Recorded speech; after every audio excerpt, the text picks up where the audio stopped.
Bom dia, pessoal. Vamos dar início ao nosso tempo de estudo bíblico. Gostaria de convidar você à oração nesse momento, curvar a sua cabeça, falar com Deus, para nós buscarmos orientação nesse tempo de estudo bíblico, para que assim o Espírito Santo possa nos conduzir à maturidade, ao crescimento no conhecimento de Deus nessa manhã. Vamos orar? Pai querido, nós te bendizemos por mais esta manhã. Te bendizemos pela sua fidelidade, pela sua graça que se renova sobre nós. Te bendizemos, Senhor, pelo privilégio de estarmos juntos como povo para aprendermos da parte do Senhor. Que seu Espírito nos conduza nessa manhã ao conhecimento do Senhor, para que, conhecendo, possamos amá-lo e, amando, possamos obedecê-lo, para a glória do seu nome. Em nome de Jesus. Amém. Então, gente, hoje nós vamos dar continuidade ao nosso estudo no breve catecismo de Westminster. Esse é o nosso último estudo bíblico do ano, depois nós vamos dar um intervalo no mês de janeiro, retomamos em fevereiro, tá? E o que eu quero trabalhar com você hoje, o que você pode esperar desse tempo de estudo bíblico? Nós vamos estudar sobre o que é a ceia do Senhor. Qual que é o significado da ceia do Senhor, tá? E nosso aí programa de aula é o seguinte: quando a ceia do Senhor foi instituída e qual que é o seu significado, tá? O que é a ceia do Senhor? Nós vamos responder isso. Modos equivocados de compreensão. Sim, existem maneiras equivocadas de interpretar aquilo que Jesus instituiu. O que se exige para se participar dignamente da ceia do Senhor? Quais são os critérios para nós participarmos desse momento dignamente, né? E por último nós vamos fechar com uma ilustração falando sobre a ceia do Senhor e a segurança do cristão, beleza? É isso que você pode esperar neste encontro de hoje, tá? Então, a instituição da ceia do Senhor e o seu significado. Mas antes de mais nada, é claro, quero contar com vocês. O que é a ceia do Senhor? Qual que é o significado da ceia do Senhor para vocês? Se vocês fossem definir, se alguém, um amigo de vocês que não é cristão, viesse e perguntasse para vocês: mas tá, fulano, o que é a ceia do Senhor? O que é isso? Me explica.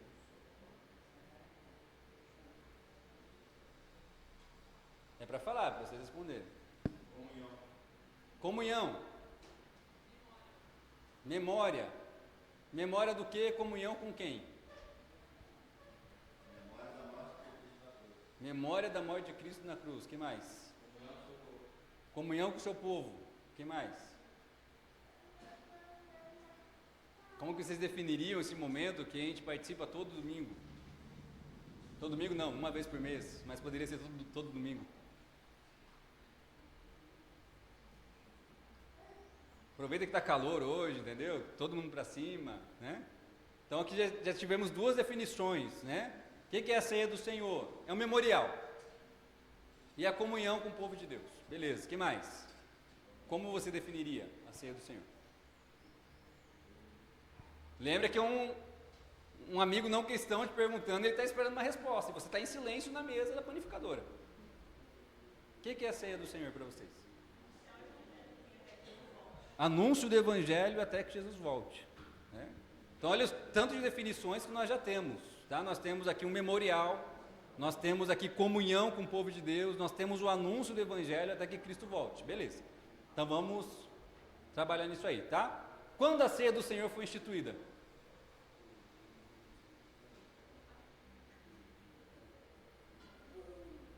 Qual foi o momento que falou, não, aqui se instituiu a ceia do Senhor?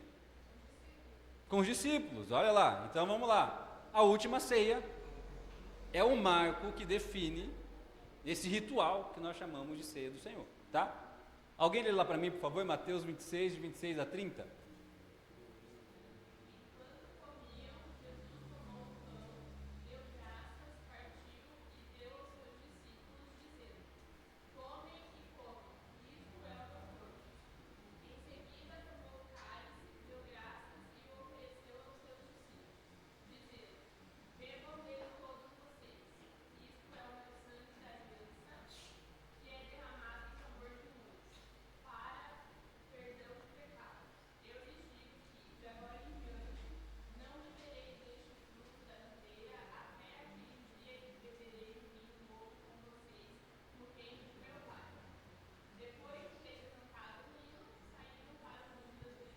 Maravilha, então aqui Jesus celebrando a última ceia com os seus discípulos e dizendo que a ceia do Senhor é um símbolo da nova aliança.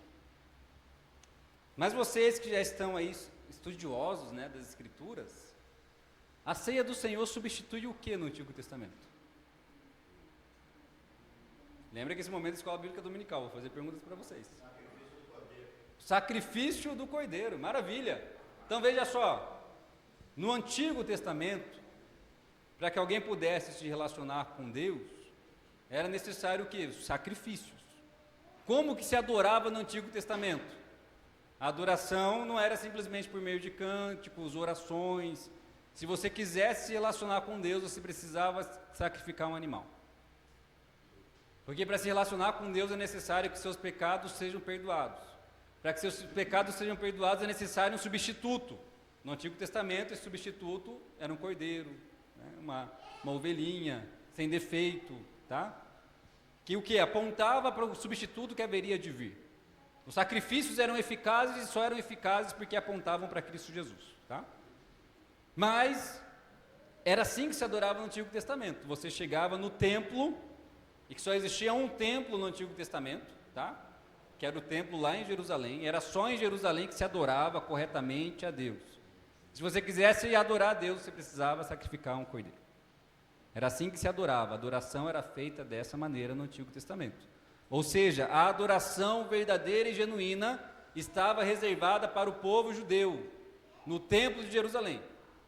Em nenhum lugar era possível adorar a Deus além deste lugar, porque era necessário o sacrifício ser feito corretamente. E por isso em Êxodo, capítulo 12, versículos de 7 a 8, nós vemos a instituição da Páscoa no Êxodo. E qual que era a instrução da instituição da Páscoa? Olha só, a instrução que Moisés passa para o povo. Passe então um pouco de sangue nas laterais e nas vigas superiores das portas das casas nas quais vocês comerão o animal. Naquela mesma noite comerão a carne assada no fogo, juntamente com ervas amargas e pão sem fermento. Então, como que se celebrava a Páscoa no Antigo Testamento? Você comia a carne do cordeiro e o sangue dele precisava ser derramado, certo? Essa era a celebração no Antigo Testamento. Mas no Novo Testamento isso muda, porque olha só que curioso o que Lucas 22, versículos de 7 a 8 diz para nós. Alguém lê lá para mim, por favor? O segundo texto. Finalmente chegou o dia dos pães sem fermento, no qual ia ser sacrificado o cordeiro pascal. Jesus enviou Pedro e João dizendo: vão preparar a refeição da Páscoa. Olha só que maravilhoso. No dia que o cordeiro da Páscoa era sacrificado, Jesus institui um novo ritual, dizendo que agora em diante vocês não vão mais celebrar derramando o sangue do cordeiro e comendo sua carne. Agora vocês vão celebrar comendo meu pão e bebendo do meu sangue. Porque o pão vem substituir a carne do cordeiro que era sacrificado. E o vinho vem substituir o sangue derramado. Por quê? O verdadeiro cordeiro pascal foi sacrificado em nosso lugar e ele é Cristo Jesus. Por isso não é necessário mais derramamento de sangue. Por isso não se comemora mais a Páscoa ou a ceia do Senhor sacrificando um cordeiro e comendo da sua carne, porque o verdadeiro cordeiro de Deus que tira o pecado do mundo foi sacrificado em nosso lugar. E o símbolo disso, que nos lembra disso, é o quê? O pão e o cálice. Fica claro isso? E é muito legal essa transição que Lucas faz, porque no dia em que os cordeiros eram sacrificados, Jesus vem e institui um novo ritual. Um ritual que não é mais marcado por pão, por carne e sangue, mas sim por pão e vinho, simbolizando o sacrifício perfeito que ele efetuou, certo? Então houve uma transição. A ceia do Senhor vem substituir o quê? Os sacrifícios que eram feitos no Antigo Testamento, que apontavam para o sacrifício perfeito de Cristo Jesus, certo? Alguma dúvida até aqui? Tranquilo? Está claro isso para vocês? Então a ceia do Senhor substitui o que do Antigo Testamento? O sacrifício do cordeiro, exatamente, tá? Então, o que é a ceia do Senhor? O breve catecismo de Westminster responde isso para a gente. Algumas coisas vocês já responderam aqui, e outras coisas ele vem para refinar um pouquinho a definição, tá? Alguém lê lá para mim, por favor? Dá para ler, né? A ceia do Senhor é o sacramento no qual, dando-se e recebendo-se com o vinho,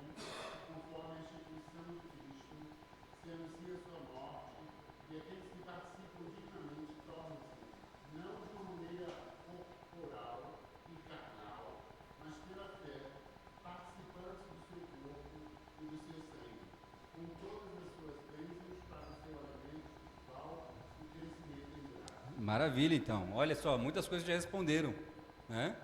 A ceia do Senhor é um sacramento, ou seja, sinal visível de uma graça invisível, no qual nós anunciamos a morte de Cristo até que Ele venha, tá?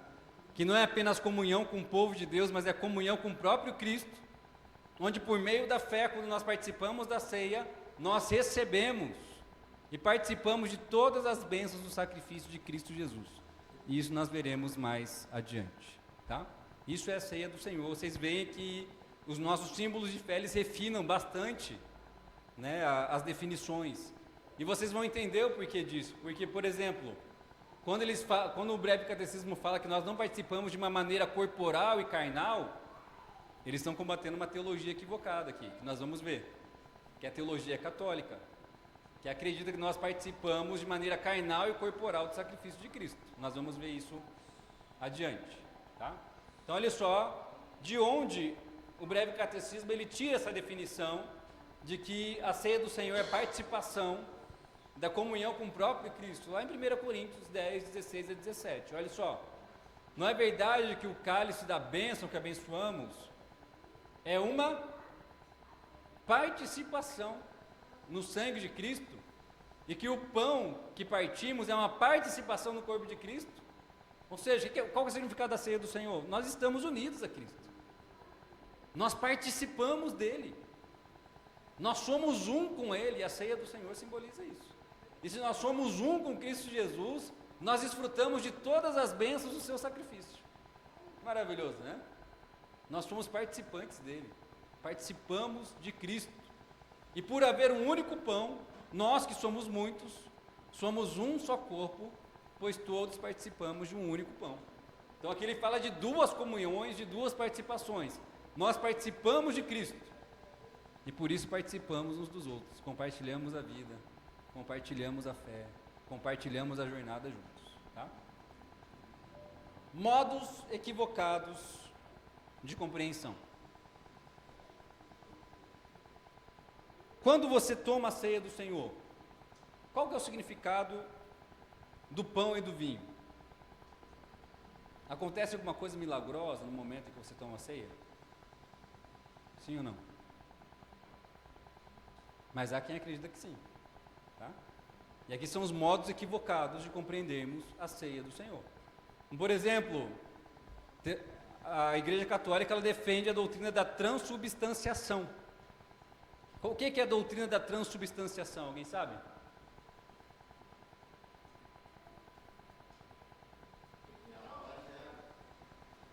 Pode falar, Ana. Perfeito, exatamente. O pão que você come, né, a hóstia, se transforma de fato no corpo de Cristo. Por isso que é transformação. É uma transformação de substância, por isso transubstanciação. O pão se transforma no corpo de Cristo. E o vinho se transforma de fato no sangue de Cristo, no momento que você está comendo. E por isso o breve catecismo ele fala, não, a gente não participa de maneira corporal e nem carnal, ou seja, o pão não se transforma em corpo de Cristo, o vinho não se transforma em sangue de Cristo, tá? Essa é a doutrina defendida pela Igreja Católica. Só que tem a doutrina da consubstanciação. Alguém já ouviu falar? Se a transubstanciação é uma transformação, a consubstanciação é algo que concorre junto, tá? Que é uma visão luterana. O que os luteranos vão defender? Que o pão permanece pão, mas o vinho permanece vinho. Até aí tudo bem. Só que eles vão dizer que o corpo de Cristo está no pão e o sangue de Cristo está no vinho. Isso é consubstanciação, uma doutrina luterana tentando resolver esse dilema da Igreja Católica, mas sem abrir mão muito do catolicismo, tá? Não, o pão não se transforma em pão, mas o corpo de Cristo está no pão, certo? E o sangue de Cristo está no vinho. Transubstanciação e consubstanciação, nós cremos que são maneiras equivocadas de se interpretar a ceia do Senhor, tá? Qual que é a maneira correta a qual nós adotamos? É essa aqui. É aquilo que vai falar no capítulo 29 da Confissão de Fé de Westminster, no primeiro capítulo. E olha só preste bem atenção o que a confissão de fé vai falar para nós. Na noite em que foi traído, nosso Senhor instituiu o sacramento do seu corpo e sangue, chamado Ceia do Senhor, para ser observado em sua igreja até o fim do mundo. Então, é uma instituição, né, uma celebração que vai durar até o fim, até o retorno de Cristo Jesus, tá? E olha só que eu destaquei algumas palavrinhas em negrito, a fim de lembrar perpetuamente o sacrifício que ele realizou em sua morte, tá? Então, ou seja, ceia do Senhor é lembrança, memorial, tá? Selar aos verdadeiros crentes os benefícios provenientes desse sacrifício para o seu nutrimento espiritual e crescimento nele. Ou seja, a ceia do Senhor é um selo, é uma confirmação daquilo que Cristo fez e dos benefícios que Ele nos concede no seu sacrifício, tá? Mas a ceia do Senhor também nos lembra o quê? A obrigação de cumprir todos os seus deveres para com Ele. A ceia do Senhor também é um convite para o quê? Para a obediência, tá? E ser um vínculo e penhor da sua comunhão com Ele e de uns com os outros, como membro do seu corpo inteiro. Olha essas definições bem refinadas, onde nós podemos concluir o quê? O pão permanece pão quando nós comemos. O vinho permanece vinho quando nós tomamos. Mas a ceia do Senhor é um memorial daquilo que Cristo fez. É um selo, ou seja, a confirmação que nós participamos de todos os benefícios do sacrifício de Cristo Jesus. Ela é um convite para o dever. Quando você toma a ceia, você está declarando, não, eu vou viver conforme o meu Senhor quer que eu viva, tá? É um vínculo, ou seja, nós estamos vinculados a Cristo Jesus, e penhor, ou seja, garantia de que um dia nós tomaremos a ceia com Ele definitivamente. Mas aí, João Calvino, ele disse que algo especial acontece na ceia, e por isso que nós precisamos lembrar que ela não é só um memorial, tá? Alguns no período da Reforma diziam, não, é só uma memória daquilo que Cristo fez. Isso não resume o que a teologia reformada defende. Porque a gente está dizendo aqui que na ceia do Senhor, e como nós vimos na semana passada, o batismo também, Deus está comunicando graça para o seu povo, tá? Então a ceia do Senhor é um memorial? Sim. Mas ela também é uma confirmação, convite ao dever. Ela nos lembra do nosso vínculo, e ela é garantia daquilo que está por vir, tá? Mas João Calvino ele vai dizer o seguinte: Cristo glorificado está espiritualmente presente, comunicando ao seu povo todas essas coisas. Então o pão não se transforma em corpo de Cristo, o vinho não se transforma em sangue de Cristo, o corpo de Cristo não está no pão, o sangue de Cristo não está no vinho, mas Cristo está presente, distribuindo os elementos e abençoando o seu povo e comunicando segurança para o seu povo, certo? Essa é a maneira que nós cremos, como igreja do Senhor Jesus Cristo, igreja reformada, tá? Alguma dúvida até aqui? Tranquilo? Vamos adiante? Então, o que se exige para participar dignamente da ceia do Senhor? E esse é um tema difícil, gente. Por quê? Porque alguns se abstêm de tomar ceia por conta de alguns motivos. E outros participam com motivações equivocadas. Mas a pergunta volta para vocês, tá? O que se exige para participar dignamente da ceia do Senhor? Quais são as motivações corretas para participar da ceia do Senhor? Na percepção de vocês. Oi? Ser convertido, maravilha. O que mais? Um coração arrependido. Obediência. Crer no Senhor Jesus Cristo, maravilha. Vamos. Estar em comunhão com a igreja, perdoar, maravilha. Então vamos lá.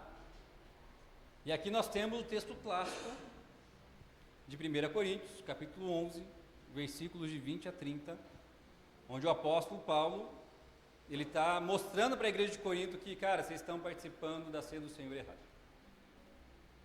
com a motivação errada, com o coração corrompido, tá? Alguém se propõe a ler esse texto para mim? Quando vocês se reúnem, não é para comer a ceia do Senhor,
Maravilha. Então veja só, o que o apóstolo Paulo está afirmando aqui para nós em 1 Coríntios, que na igreja os mais ricos estavam se reunindo para comer e afastando os pobres da refeição. Ou seja, eles chegavam antes na igreja e falavam, não, vamos comer aqui para que a gente não tenha que partilhar a mesa com os pobres. E basicamente isso estava acontecendo na igreja de Corinto, tá? E essa ceia não era só um pãozinho, um cálice, não, eles se, banqueteavam ali, virou um momento de gula, de comilança, onde estavam causando divisão na igreja, onde eles não queriam partilhar o corpo de Cristo com todo mundo, formaram ali os seus grupinhos, porque não queriam se misturar, os mais ricos não queriam se misturar com os mais pobres, e eles se reuniam apenas para comer e para comer muito. O que o apóstolo Paulo está dizendo? Quando vocês se reúnem, não é para celebrar a ceia do Senhor que vocês se reúnem. Porque se tem uma coisa que a ceia do Senhor não anuncia é divisão, e vocês estão causando divisão. A ceia do Senhor é para reunir a igreja, para mostrar que nós somos um, independente de raça, cor, nós somos um. Tá? Então o apóstolo Paulo está dizendo, não, vocês estão participando errado desse negócio aqui. A ceia do Senhor é para ser partilhada com todo o corpo de Cristo. E por isso, para participar da ceia, você participa estando em comunhão com a igreja. E o problema é que nós transformamos a ceia do Senhor em um momento individualista. O que acontece quando você pega o pão e o cálice? Você fecha os olhinhos e abaixa a cabeça, não é? Não é isso que a gente faz? A gente pega o pão e o cálice. Não, mas é um momento comunitário. É um momento que nós nos lembramos que Cristo morreu por um corpo, pelo seu povo que é a igreja. Não morreu só por mim, morreu por nós. É um momento que a ceia do Senhor anuncia, vocês são um. Assim como nós somos um em Cristo, nós somos um uns com os outros. Então, se você toma a ceia pensando apenas em si, tem aqueles crentes de domingo de ceia, só vem na igreja para tomar a ceia, porque tem medo de ser condenado por Deus de alguma forma. Você está tomando a ceia de maneira equivocada, porque a ceia anuncia o que? Nós estamos em comunhão com Cristo e estamos em comunhão uns com os outros.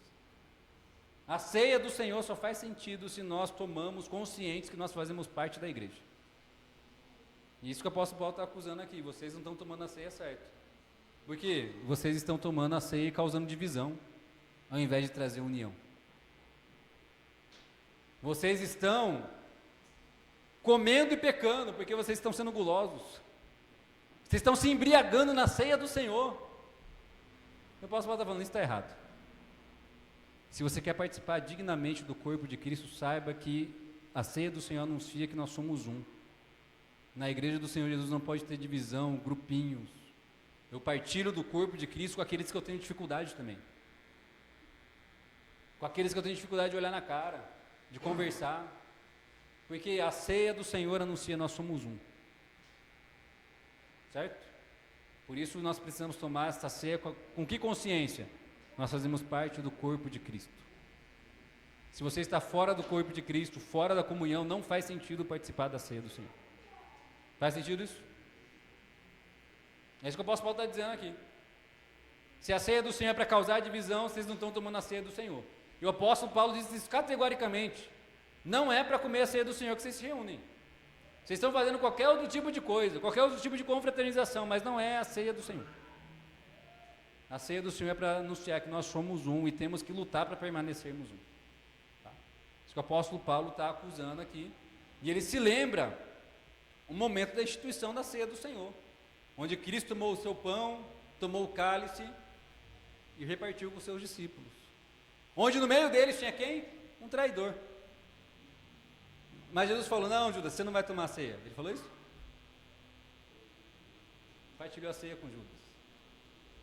Ele partilhou a ceia com gente que ele sabia, esses caras vão me abandonar. Esses caras vão me deixar na mão. Mas o corpo e o sangue é para eles mesmos. Para a gente falha. Para a gente que erra. Para a gente que vacila. Tá?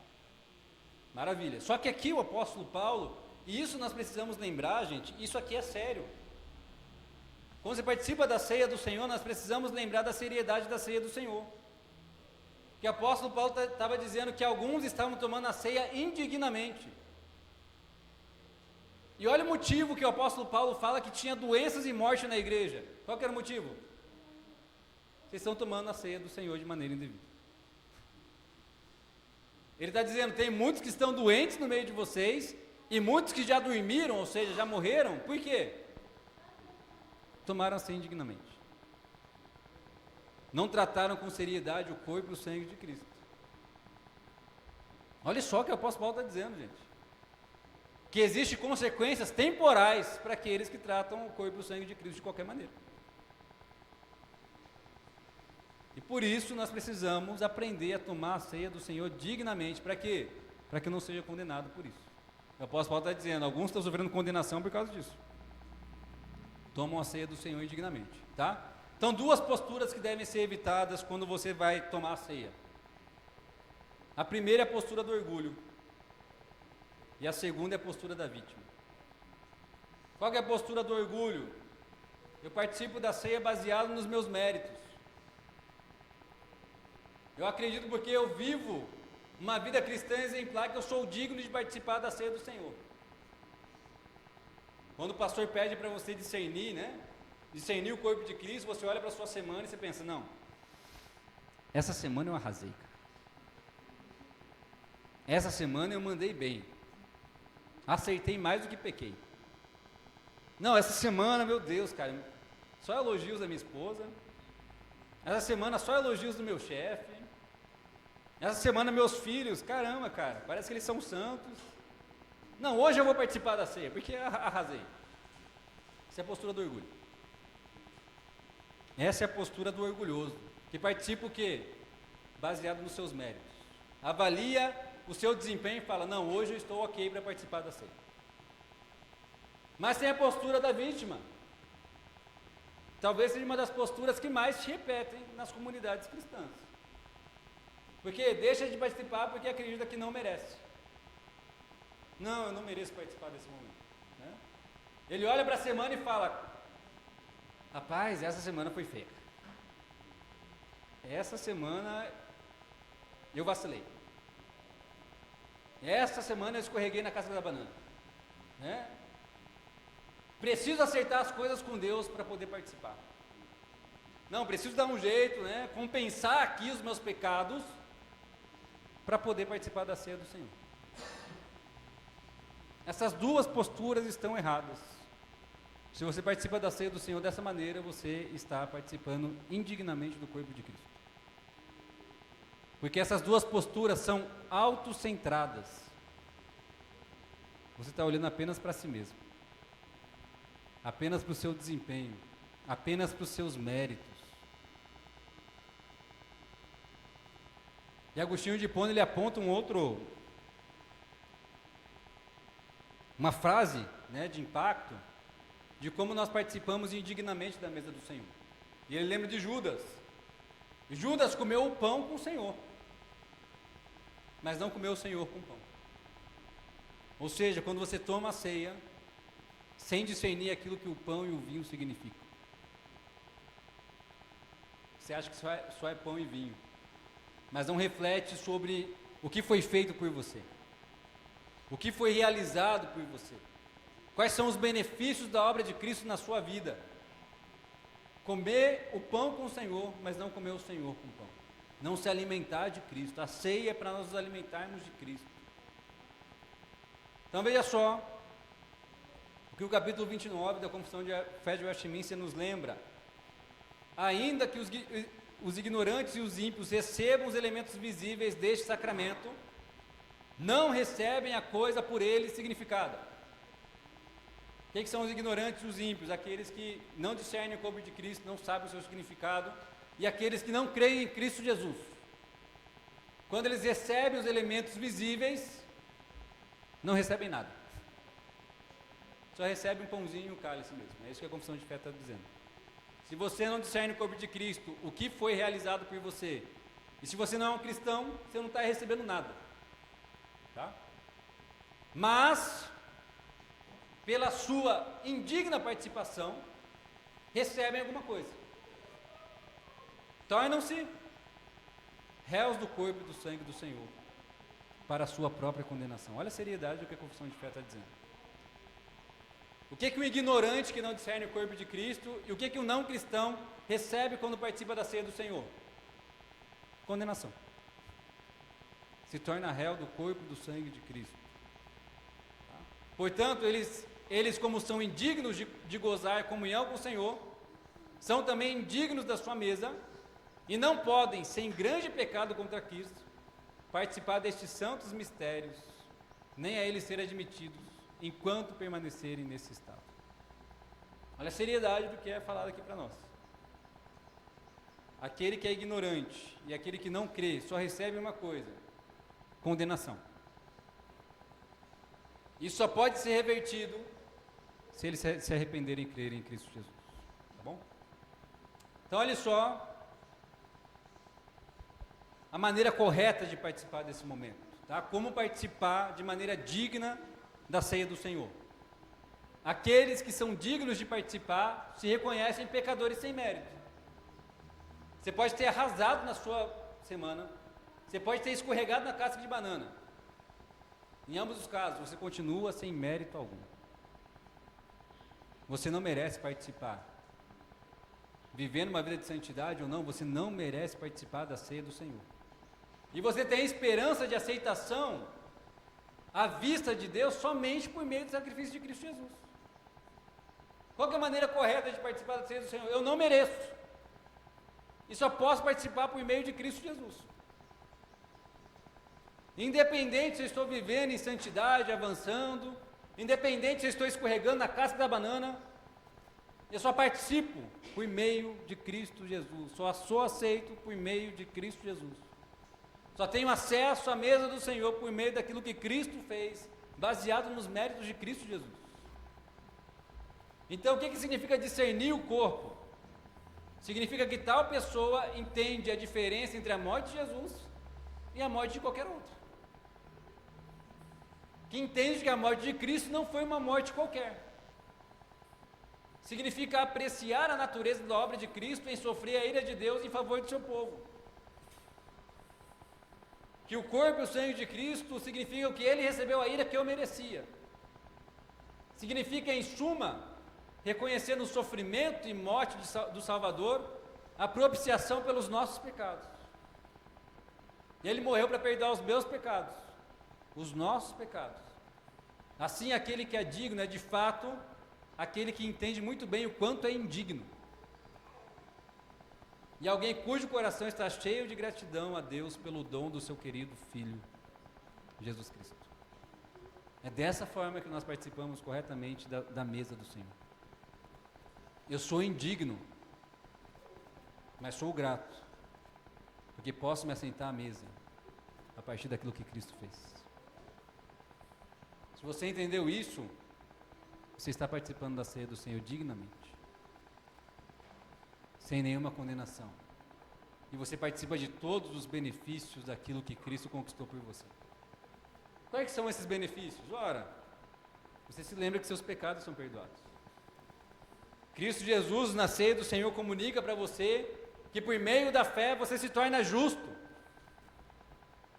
Onde Deus olha para você e fala: não, agora Wallace, você é justo, cara, por causa do que Cristo fez. Não, Joelma, você é justa. A justiça de Cristo está sobre você. Na ceia do Senhor, Cristo Jesus nos lembra que nós somos filhos de Deus adotados por Ele, e que nada pode nos separar do seu amor. Os filhos que Deus adota não se tornam órfãos novamente. Nós somos adotados por Deus. Na ceia do Senhor, nós nos lembramos que quem está comprometido, em primeiro lugar, com o nosso crescimento, amadurecimento e santificação é Cristo Jesus, por meio do seu Espírito Santo. E onde a ceia do Senhor nos convida: olha, vivam em santidade, continue perseverando na obediência a Cristo Jesus, continue honrando o Criador e Salvador de vocês, vivam em obediência. Na ceia do Senhor, nós nos lembramos que Cristo Jesus, Ele nos habilita de todos os meios para que nós possamos continuar na jornada até o fim. Onde Ele está comunicando para nós, por meio do seu corpo e do seu sangue, de que Ele vai nos abastecer de tudo que é necessário para a nossa jornada. Seja provisão, seja encorajamento, seja ânimo, seja consolo, Ele vai prover todas essas coisas. E onde nós nos lembramos, e Cristo Jesus está nos comunicando que, por fim, nós seremos um dia glorificados e seremos semelhantes ao nosso Senhor Jesus Cristo. E estaremos com Ele. E ceiaremos com Ele para todo sempre.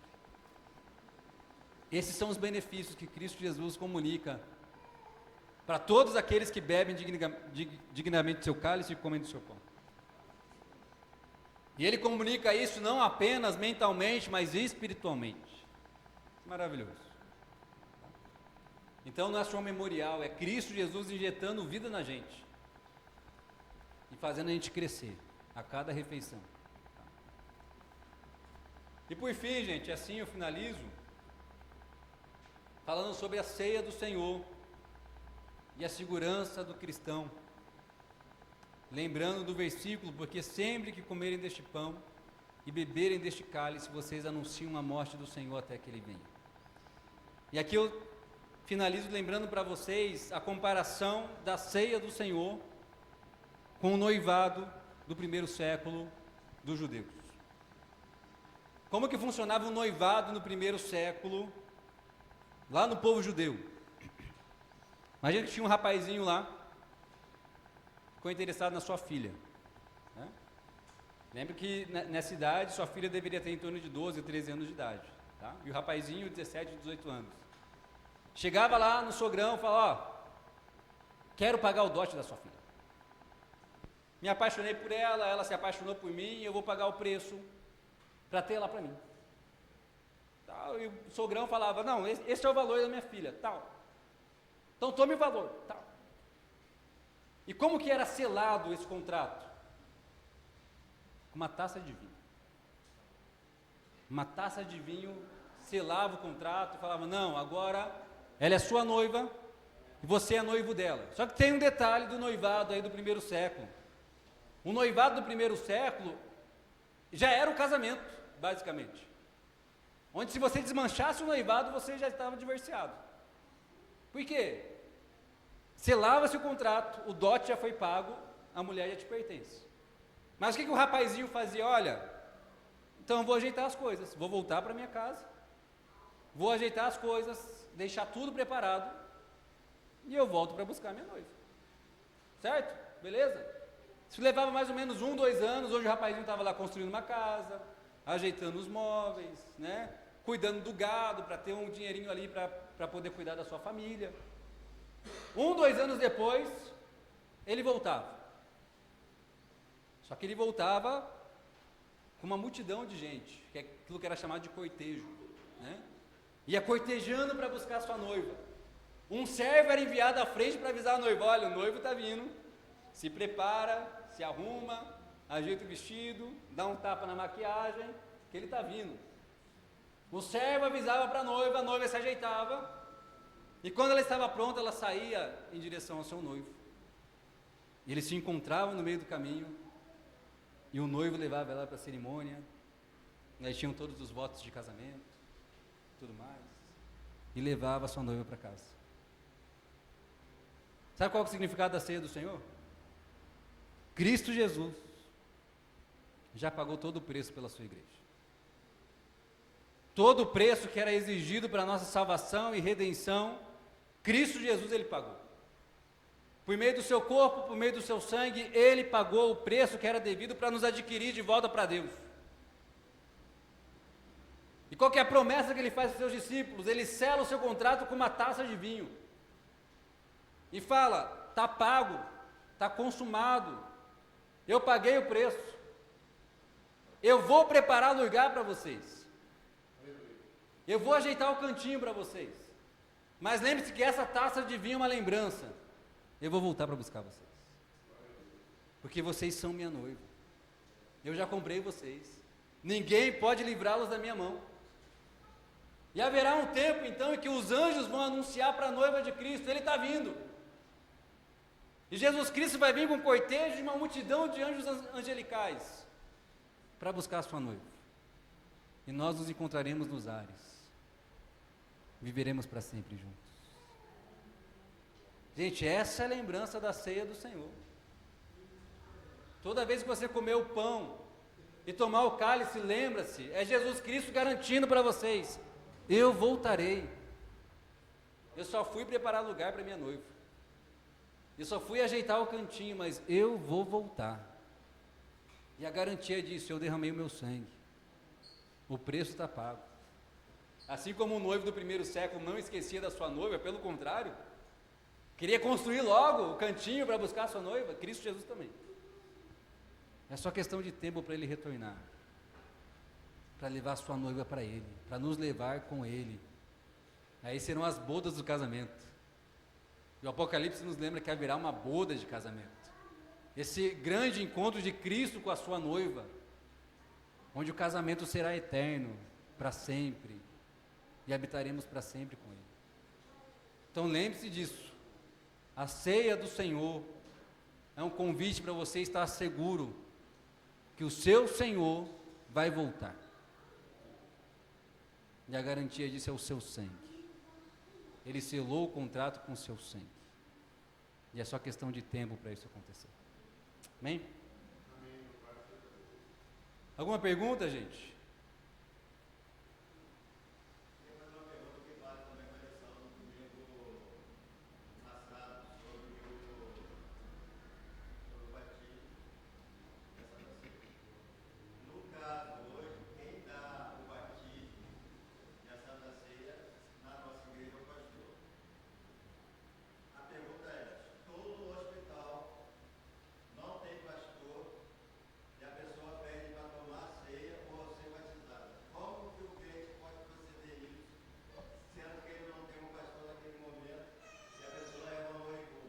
Um crente presbiteriano chama o pastor. Por quê? Por que isso? Por que a igreja presbiteriana definiu isso? Porque por muito tempo se administrou infielmente a ceia do Senhor e o batismo do Senhor. Simplesmente assim. Tá? Porque os sacramentos, eles não exigem apenas uma fórmula correta. Eles exigem também uma ministração correta. Que não é qualquer um que é capaz de fazer. Tá? É um ministro ordenado, preparado para isso, ordenado para isso, que ministra os sacramentos. Tá? Então, com certeza, no hospital hoje você consegue um capelão. Tá? Facilmente. E o pastor vai. Hã? E se ligar, o pastor vai. De madrugada ele vai. Pode ligar. Alguém mais? Fechou? Vamos orar então, gente, para a gente finalizar. Aí nós vamos ter um intervalinho de 10 minutos, retornamos para o nosso culto. Bom? Pai querido, nós te louvamos, te bendizemos nessa manhã, por toda a instrução que nós recebemos. Te louvamos pela beleza, Senhor, que é participarmos da ceia do Senhor, onde nós nos lembramos que nós estamos unidos ao Senhor, fazemos parte do seu corpo. Ó Senhor, nós somos teus, o Senhor é nosso. Nos ajude, Senhor, daqui em diante, a participar com o coração correto desse momento, para que nós possamos desfrutar e nos deleitar em tudo aquilo que é prometido, e que possamos também nos deleitar na sua presença, que nos comunica todas as coisas que o Senhor conquistou para nós na cruz. E nos ajude, Senhor Jesus, a aguardar com grande expectativa o seu retorno. É isso que nós esperamos. Maranata, ora vem, Senhor Jesus. Essa é a nossa oração que nós fazemos, Pai, em nome de Jesus. Amém.